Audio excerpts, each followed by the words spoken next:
All right, this is the BMW now. I had the tensioner and the idler blow up on me the other day. I had to actually fix it at work before I came home at the beginning of my vacation. It was actually a little funny. I had to have my boy Chancleta Ed come over and take care of business for me as far as bringing over the tools for me and whatnot. The problem was I had to wait for him to come.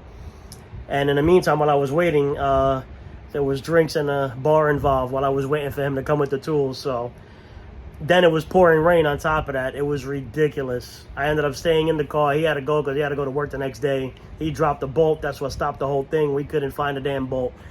So I stood in the car, and the next morning, I finished the car up before I had to come back. So we took care of that. In the process, I noticed that the other tensioner for the AC was no good. So we're going to go ahead and change that today. And also, we got to do the hood latch pull again. That cable broke. I think I did it once before. I don't remember, but I never recorded it. But we'll go ahead and record that now today. Do we have daddy duties again? We're going to do this, try to do this quickly and get done because I got to go see my son's baseball game. Sorry, guys. I know I'm all over the place right now with the zooming and whatnot. But so we're going to get started. Show you in a sec. All right, guys. So we got to take off the cover. Like anything else with these German cars, they have covers everywhere. These covers is what makes the cars be quiet, though. It keeps a lot of the road noise and wind noise down. And I think they know inherently, because BMWs love to leak oil also, this kind of helps you hide some oil leaks, because it catches the minor oil leaks for you and you don't see anything on the floor. So you're like, oh, my car's okay. But as we already know, BMWs love to leak oil. But anyways, this is one of the last true BMWs in my opinion, and in many others' opinions. After the 2000s, when they got to about like the mid 2000s and whatnot, they really started going downhill, I feel. And many other BMW people feel so as well. All right, so we had to change the tensioner on the fly. I should have recorded that, but it would have not come out good. The weather was bad. Everything was just terrible. But we're going to be here and work on this one today. This one we discovered it was bad. So the tensioner up there is new. I can't open the hood because, as I said, the hood pull is no good. But the belt's new. The tensioner and the idler up there is new. And this right here is good old oil leakage. It smells... No, that's engine oil. I thought it might be power steering or transmission fluid, as these cars use transmission fluid for the power steering. So let me show you guys what this looks like, this tensioner here. Very easy to change, not difficult at all to change. I'm going to show you guys what it looks like.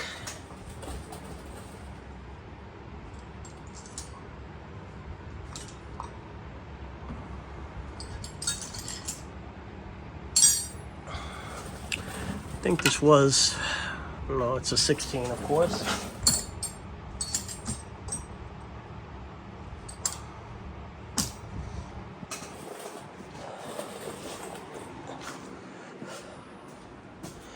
Let's pull out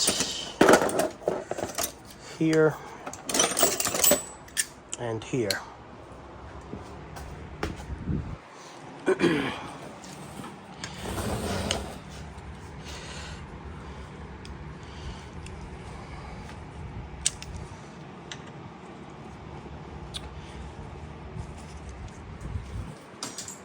Using one hand again, guys, so I can show you.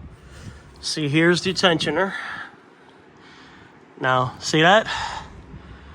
Barely any tension. Now, that explains to me why during the summertime I felt like the AC would be hot and a little good and a little bad sometimes. If this tensioner wasn't good, putting good pressure on there, it's not going to be able to move that belt at the speed it needs to in order to give you good AC. So it was always a little sketchy, a little hit or miss. So we'll go ahead and pull this belt off.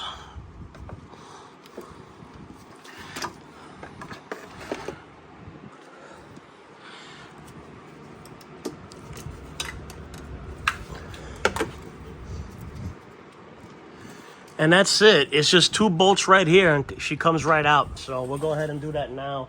I believe those are 13s, if I remember correctly. The other tensioner was a 13 as well. Yeah.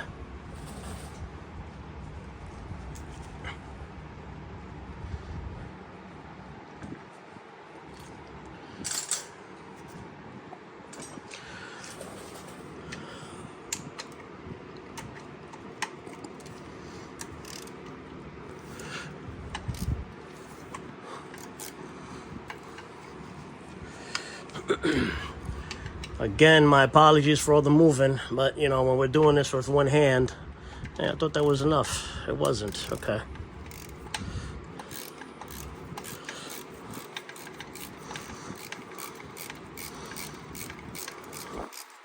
Actually, let me put you guys over here. All right. What we're gonna have to do, we're gonna lock this bad boy.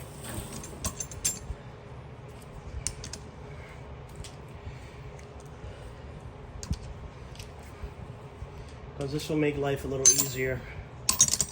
I didn't see it at first, but we do have a little lock there.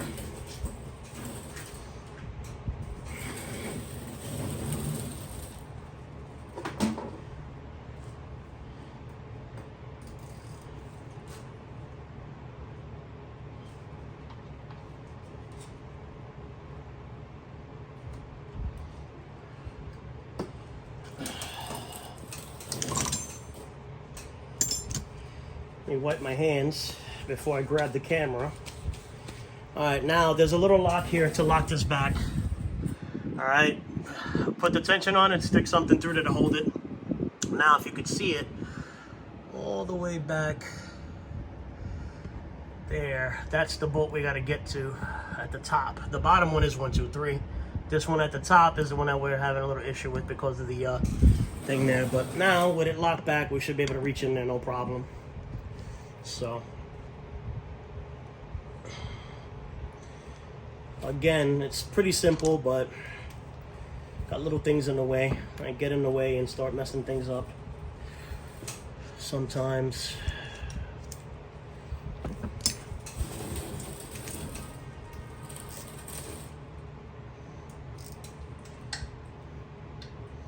We already cracked it loose with the other wrench.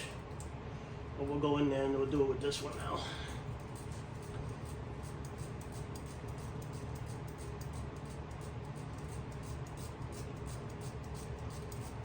I didn't even open a new one yet. I bet you the new one comes with that already locked back like that with a pin in there.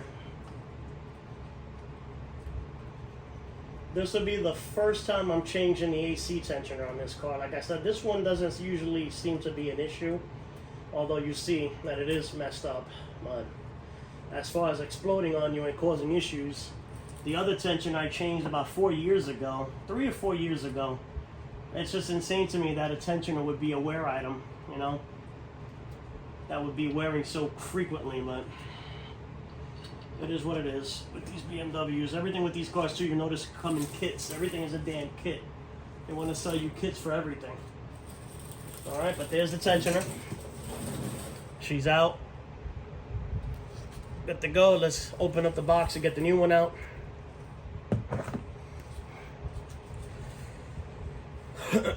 And see what we got there.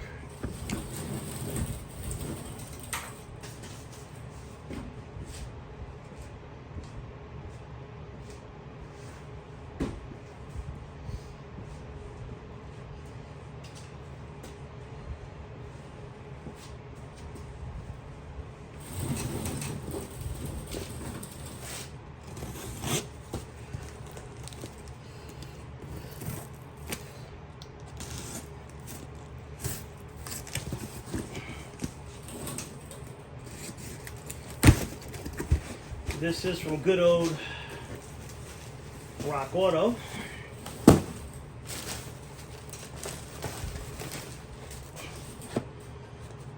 This is from Gates.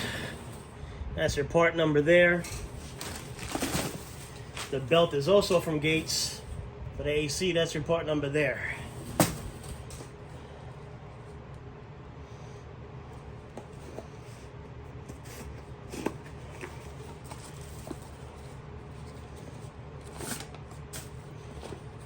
And as I said,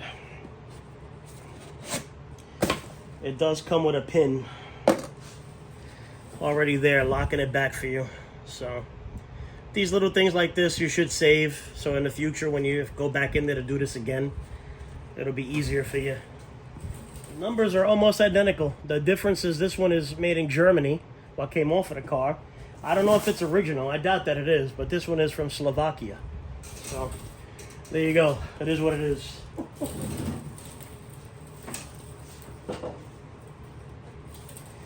I like to put anti-seize on everything.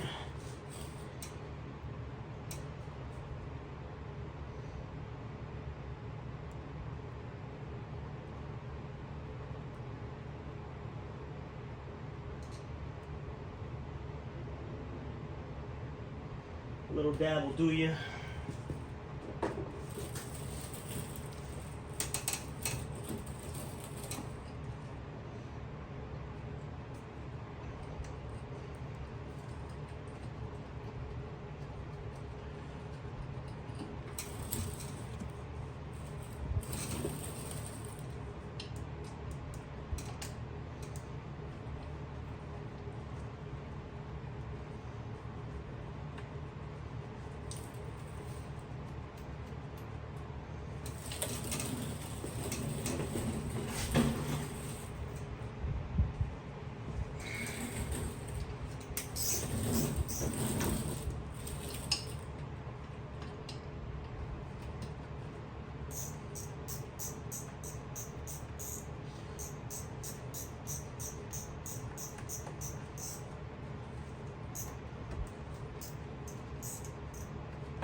My little palm ratchet, good for little tight areas like that. I'm sure there is a torque spec for this, but we're not going to manimal this. We're just going to make sure it's tight. When I took it apart, it wasn't uber tight. Yeah, that feels good. On top of that, look at the size of the ratchet I'm using. Very long, so you know you're getting a lot of torque on the actual bolt itself. So tight. We're not gonna go manimal.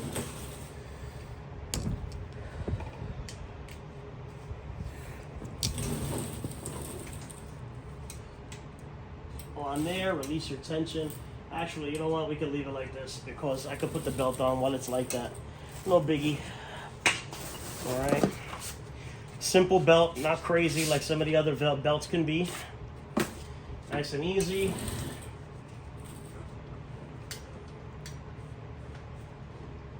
It just goes over the compressor. Behind that little tensioner. You got the fan a little bit in the way up here. Nothing too crazy though. All right.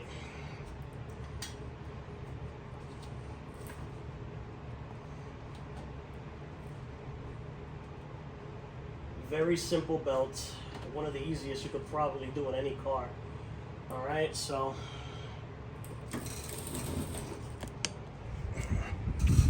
as you can see, we're there, right around your compressor, around the crank, on the back of the tensioner right here. And we're just gonna release the pressure now, take the pin out. See if I can do it with one hand here while you guys are here. All right, take the tension off, pull your pin out, and let it go on, and that's that. Done. 1, 2, 3. All right.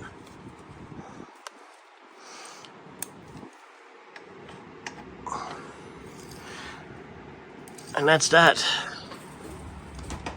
And that's how you do a tensioner on a 3.0 BMW for the AC. I wish I could have shown you guys the other one. The other one is a bit more of a pain, but Not too hard. I mean, it's the same deal. It's another 213 millimeters on the top. And the center bolt for the tensioner, I think, was a 15 for the idler. Take the idler off. Take the 2 bolts for the tensioner off, just like we did with this one. It comes right off, and that's that. But you have to take this off, and you got to work around the fan to not get the fan off. That's what makes it a little difficult. Doing it with the fan in place and doing it on your back in the rain with minimal tools. That is also a lot of fun. But it was done. Car drove home. It's all good. That's why we found this, and we're good with that. So I'll put you guys back here, put the cover back up, and that's that. I want to go up there, though, and I want to take a look at the tensioner bolt on the bottom.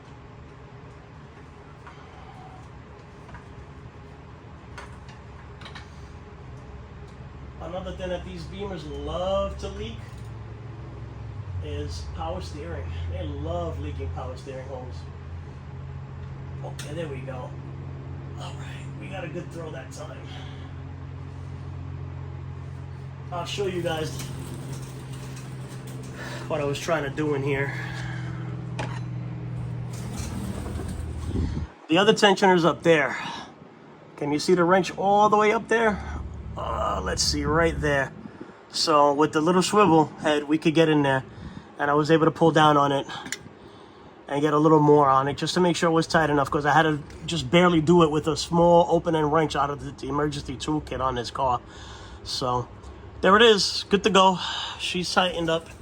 The video was getting a little long, but you know what? The hell with it. I like to show you guys videos. I know a little longer. Me personally, I like slightly longer videos anyway than shorties. But we're going to go ahead. I'm going to put you guys right here just so you can see me do the... put the cover back up so we can say it's 100% done. All right, guys? Just want to show you guys beginning to end, basically, all right? So we went in there. We made sure that the other piece was a little tight, that I was a little concerned about. It was good. It moved barely anything. All right, so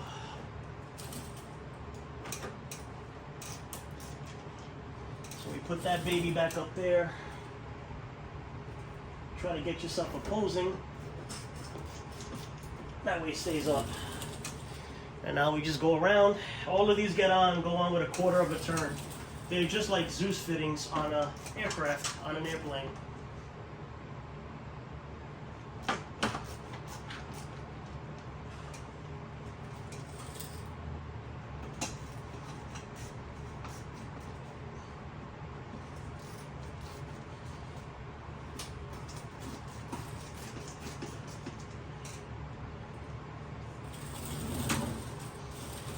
This is definitely one of the easier types of covers to put up. I mean, other ones like on the Audis, the cover is such a pain to put up just to do the oil change that people go ahead.